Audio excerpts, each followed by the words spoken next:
اور وما انزل من قبلک کا مصداق بنے، وبالآخرۃ هم یوقنون کا مصداق بنے۔ ان لوگوں کا مقام کیا تھا جس وقت اعلیٰ حضرت کی عمر 14 سال ہوتی ہے، تو 14 سال کی عمر میں آپ نے درس نظامی مکمل فرما لیا، اور اسی سال میں آپ کے والد گرامی نے آپ کو مفتی کی سند عطا کر کے فتویٰ نویسی کی اجازت بھی عطا کی۔ یہ وہ لوگ ہیں جن کے لیے اللہ نے فرمایا اولئک علی ھدی من ربہم واولئک ھم المفلحون۔ ان لوگوں نے علم کی قدر کی، ان کو اللہ نے مقامات عالیہ عطا فرمائے۔ اور 19 سال کی عمر تھی آپ کی۔ یہ جملہ مائیں ذرا غور سے سنیں۔ جو 40 سال تک بیٹوں کی شادیاں اس لیے نہیں کرتی کہ ان کا اسٹیٹس بن جائے، کوٹھی بن جائے، بینک بیلنس بن جائے۔ یہ ٹاپک میں نے رمضان شریف میں بھی بیان کیا تھا۔ 19 سال آپ کی عمر ہوئی تو آپ کے والدین نے آپ کا نکاح کر دیا۔ 23 سال کی عمر تھی جب آپ پہلی مرتبہ اپنی والدہ کے ساتھ حج کے لیے تشریف لے گئے۔ کتنی عمر بتائی؟ اچھا، اب یہاں ہم نے کیا سننا ہے کہ وَبِالْآخِرَةِ هُمْ يُوقِنُونَ، اس کا مظاہرہ آپ کی ذات کے اندر کتنا ہے، اور آپ کی ذات کا جو پہلو میں عرض کرنے لگی ہوں آپ کے سامنے، وہ نبی علیہ الصلوۃ والسلام کے ساتھ اور اللہ کی ذات کے ساتھ اور دین اسلام کے ساتھ عشق و محبت کی جو جھلکیاں تھی وہ کس شان کے ساتھ ظاہر ہو رہی تھی، اب اس سفر کے اندر آپ اسے ملاحظہ فرمائیں گے۔ کتنی عمر؟ 23 سال۔ ہمارے پاس پڑھنے والی بچیوں میں اکثر بچیوں کی عمر 23، 24، 25 سال بھی ہوتی ہے، اور وہ بمشکل درس نظامی کے تیسرے چوتھے سال میں پڑھنے تک پہنچتی ہیں، اور 6 سال ان بچوں پہ محنت کر کے انہیں قرآن کی ایک آیت سیدھی پڑھنی نہیں آتی، اور سینکڑوں دعائیں یاد کروا دی جائیں تو ان دعاؤں کے متعلق یقین ہمارے اندر نہیں اترتا۔ 23 سال کا نوجوان کتنا بڑا ہوتا ہے؟ آپ کے گھروں میں بہت سے آپ کے بیٹے 23، 24، 25 سال کے بھی ہوں گے۔ 23 سال کا بچہ ماں کے ساتھ حج کرنے جا رہا ہے، اور وہ زمانہ جو حج کرنے کا ہے وہ ہوائی جہاز کا نہیں، بحری جہاز کا، سمندری جہازوں کے ذریعے حج ہوتا ہے، اور 6 مہینے سمندر میں گزر جاتے ہیں، تب لوگ جا کے پہنچتے ہیں حج کے لیے حرمین شریفین۔ بحری جہاز کا سفر شروع ہے،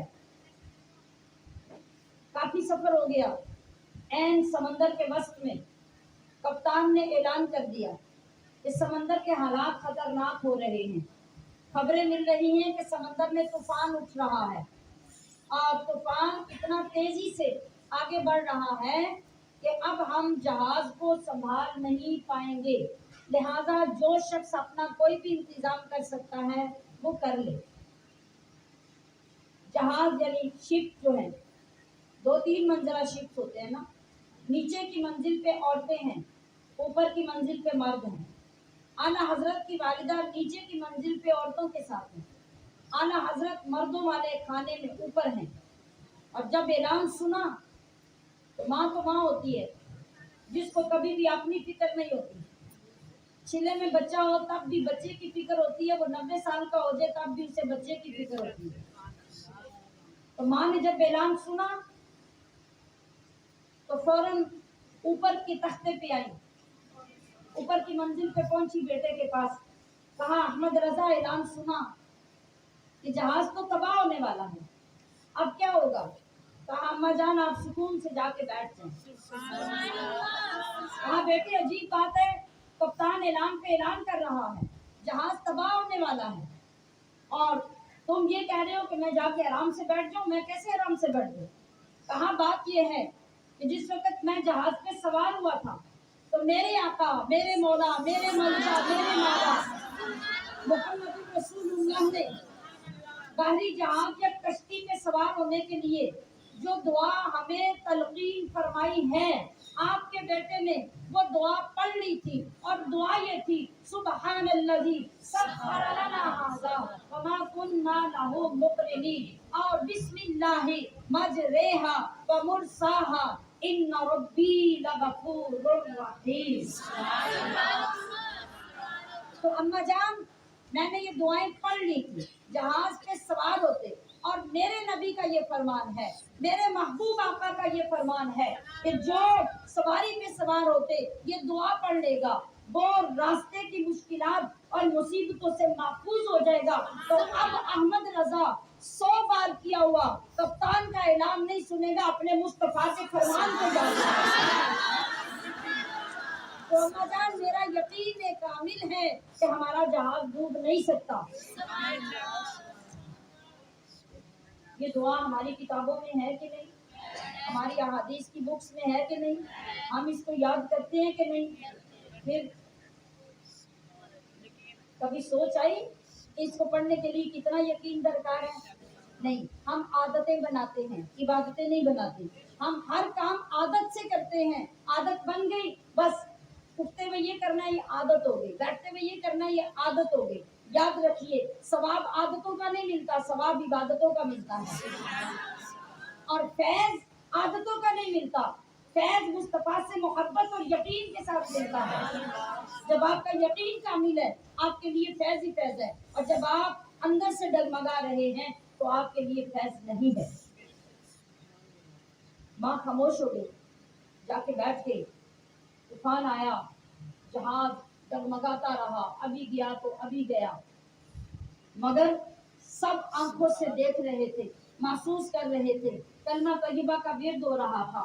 ابھی لگ رہا تھا کہ اگلے لمحے اب جب جہاز بولے گا تو دوبارہ بیلنس نہیں ہو سکے گا مگر چلتا رہا. طوفان آیا اتنا طوفان آیا کہ بچنے کی کوئی صورت نہ تھی مگر آخر کار وہ جہاز بچا اور بچ کر کنارے پہ جا کے لگ گیا. آقا حضرت نے حج بھی کیا ماں نے حج بھی کیا حج کر کے واپس بھی آ گئے مگر وہ جو خوف تھا وہ ماں کے دل میں بیٹھ گیا. کہا بیٹے اب جب تک میں زندہ ہونا تم نے دوبارہ حج کے لیے نہیں جانا تم نے دوبارہ حج کے لیے نہیں جانا. جو تکلیف میں نے برداشت کی میں دوبارہ برداشت نہیں کر سکتی. اگر میں تمہارے ساتھ نہیں بھی جاؤں گی تو میرا دل ہر لمحہ یہ سوچے گا کہ اب پتہ نہیں پھر یہ ہو رہا ہوگا اب پھر وہ ہو رہا ہوگا. لیکن خدا کی قسم اعلیٰ حضرت نے جو یہاں یقین کی کیفیت دکھائی اگر ہمیں اس کا 10واں حصہ بھی نصیب ہو جائے تو ساری زندگی میں خیر ہی خیر ہے. مگر یہ کب ہوگا جب ہمارے اندر جذبہ اعلیٰ حضرت والا آئے گا. اگر ہم ان کی زندگی سے یہ سیکھ کر اس کو اپنانے کی کوشش کریں گے تو یہ انعام و اکرام آج بھی ہمارے منتظر ہیں. ہمارا المیہ یہ ہے ہم کسی بھی اعلیٰ شخصیت کے ڈے پر اس کا ڈے اس طرح سیلیبریٹ کرتے ہیں کہ اس کی باتیں اس کے واقعات سنا کر سن کر انجوائے کرتے ہیں تعریف کر کے چلے جاتے ہیں مگر ان کا امپلیمنٹ اپنے اوپر کرنے کی نہیں سوچتے. جس دن ہم نے یہ سوچ لیا کہ اس کا امپلیمنٹ ہمارے اوپر ضروری ہے یقین کیجئے فضائل بدل جائیں گی ہوائیں بدل جائیں گی اللہ کے فیصلے وہ ہمارے اوپر ہونا شروع ہو جائیں گے جو ہمارے اکابر پہ ہوتے رہے جو فیض وہ حاصل کرتے رہے وہ آج ہمیں بھی ملتا رہے. اور آگے چل کر پھر دیکھیے آپ کا ادب آپ کا احترام اور اس کی وہ جو کیفیت ٹوٹ ٹوٹ کر آپ کے اندر بھری ہوئی تھی وہ کیا تھی وہ آج ہماری ہر بچی اور ہمارے ہر بچے کو سیکھنے کی ضرورت ہے. کچھ عرصہ گزرا آپ تو خاموش رہے کہ میری ماں نے مجھے منع کیا لہٰذا اب میں کیسے جا سکتا ہوں. لیکن ایک دن آپ کے چھوٹے بھائی حضرت حسن رضا رحمت اللہ علیہ حج کے لیے چلے. آپ کا قافلہ نکلا تو آپ روتی آنکھوں کے ساتھ ان کو الوداع کر کے آئے. الوداع تو کر آئے مگر دل پھٹنے کو ہے دل ٹکڑے ٹکڑے ہونے کو ہے برداشت نہیں ہوا. کہاں چلیں ٹرائی کرنے میں کیا حرج ہے. وہاں سے آئے قافلے تو آگے پیچھے جاتے تھے نا وہاں سے آئے تو کہا سوچتا ہوں غور کرتا ہوں ہمت کرتا ہوں کہ اماں جان کی خدمت میں عرض کروں کہ بھائی چلے گئے تو احمد رضا کے لیے پیچھے جینا بڑا مشکل ہے.